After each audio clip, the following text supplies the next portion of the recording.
Halo semuanya, saya Francisca Hinita Adita dengan NPM 221302516 dari Program Studi Pendidikan Teknologi Informasi kelas B. Jadi, pada kesempatan kali ini saya akan menyampaikan sebuah materi mengenai Rule-Based Expert System.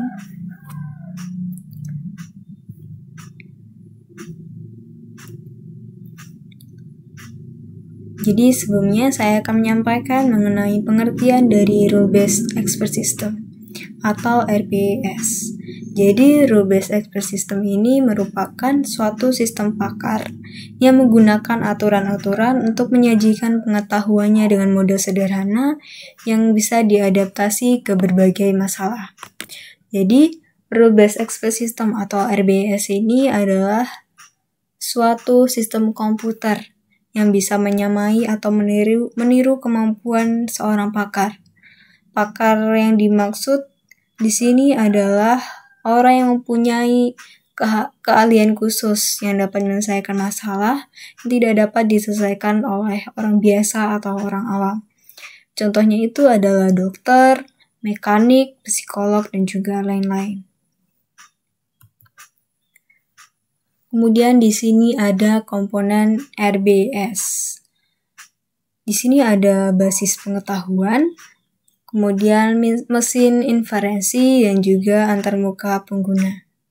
Untuk basis pengetahuan sendiri merupakan kumpulan aturan jika, maka, dan juga fakta yang digunakan oleh sistem untuk membuat keputusan atau memberikan rekomendasi. Kemudian ada mesin inferensi. Mesin inferensi ini adalah komponen yang memproses aturan dan juga fakta dalam basis pengetahuan untuk menarik kesimpulan atau menemukan sebuah solusi. Kemudian yang terakhir ada antarmuka pengguna. Bagian dari sistem yang meningkatkan pengguna untuk berinteraksi, memasukkan data, dan juga menerima hasil dari sistem pakar.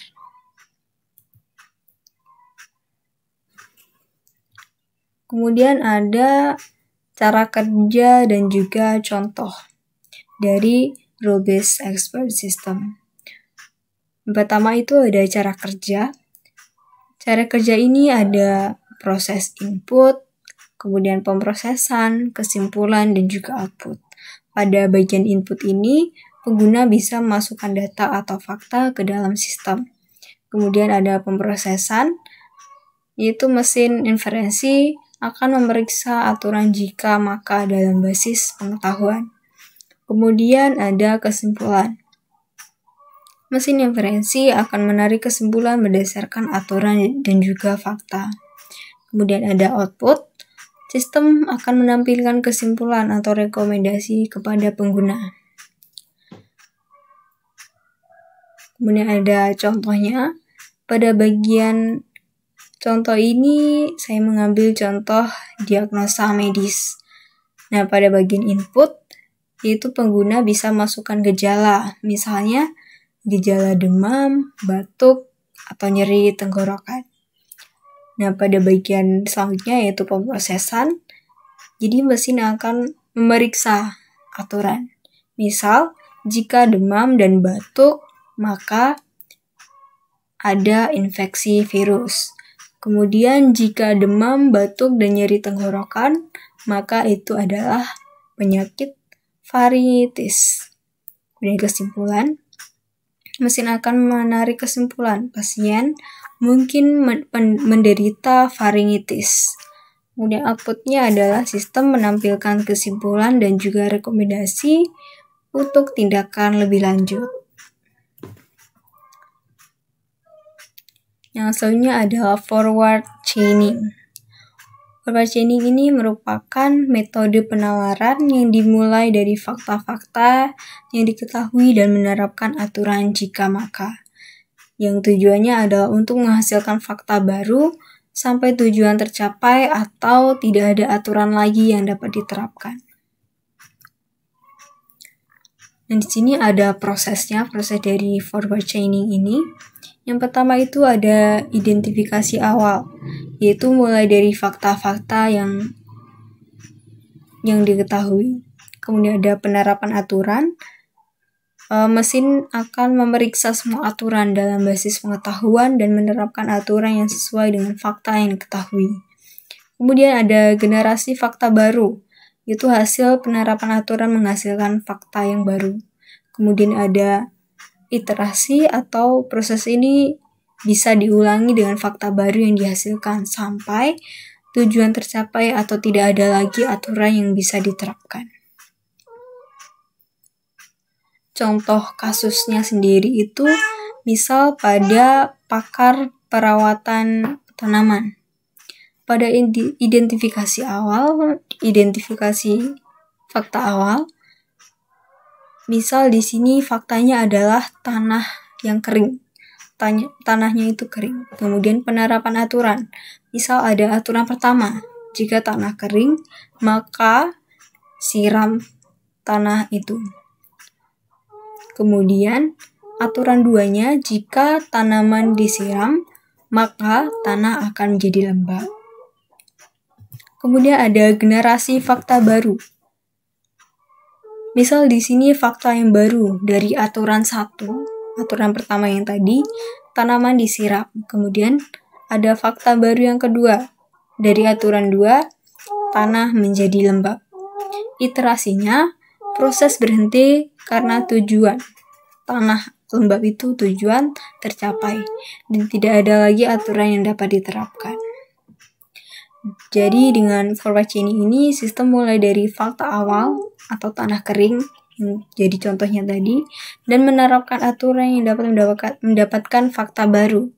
Tanah disiram, jadi tanah lembab, hingga mencapai tujuan atau tidak ada lagi aturan yang berlaku. Kemudian di hasilnya ini ada backward chaining. Backward chaining ini adalah metode penalaran dimulai dari tujuan atau hipotesis dan bekerja mundur dengan mencari fakta-fakta yang mendukung tujuan tersebut melalui aturan jika maka. Dan di sini ada prosesnya. Yang pertama itu mulai dari tujuan. Jadi tentukan tujuan atau hipotesis yang ingin dicapai. Kemudian cari aturan yang mendukung tujuan. Yaitu mencari aturan-aturan yang kesimpulannya adalah tujuan yang ingin dicapai. Kemudian ada verifikasi fakta. Itu periksa apakah prasyarat dari aturan-aturan tersebut sudah terpenuhi. Kemudian ada iterasi. Jika belum terpenuhi, maka ulangi proses dengan menjadikan premis sebagai subtujuan sampai ditemukan fakta yang diketahui atau tidak ada lagi aturan yang mendukung.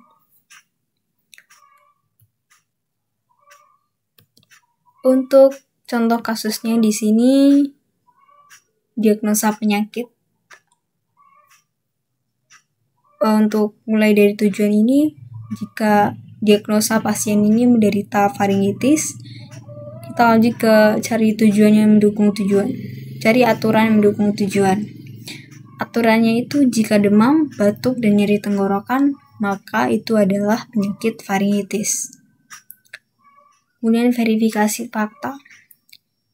Kita bisa periksa apakah pasien memiliki demam, batuk, dan nyeri tenggorokan. Fakta pertama itu pasien memiliki demam. Ya, itu terpenuhi. Kemudian yang fakta kedua, pasien ini batuk dan dia terpenuhi. Kemudian fakta ketiga, pasien memiliki nyeri tenggorokan dan itu juga terpenuhi. Kemudian ada iterasi. Jadi semua fakta yang diperlukan untuk mendukung tujuan telah terpenuhi, maka dapat disimpulkan bahwa pasien mungkin menderita faringitis. Kemudian di sini ada perbandingan dari forward chaining dan juga backward chaining. Jadi forward chaining ini dimulai dari fakta dan bekerja maju ke kesimpulan. Jadi forward chaining ini cocok untuk eksplorasi data yang lebih luas. Kemudian ada backward chaining, yaitu dimulai dari kesimpulan dan bekerja mundur ke fakta. Dan ini cocok untuk masalah dengan tujuan spesifik dan juga verifikasi yang efisien.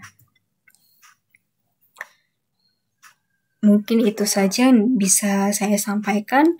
Kurang dan lebihnya saya mohon maaf dan saya ucapkan terima kasih.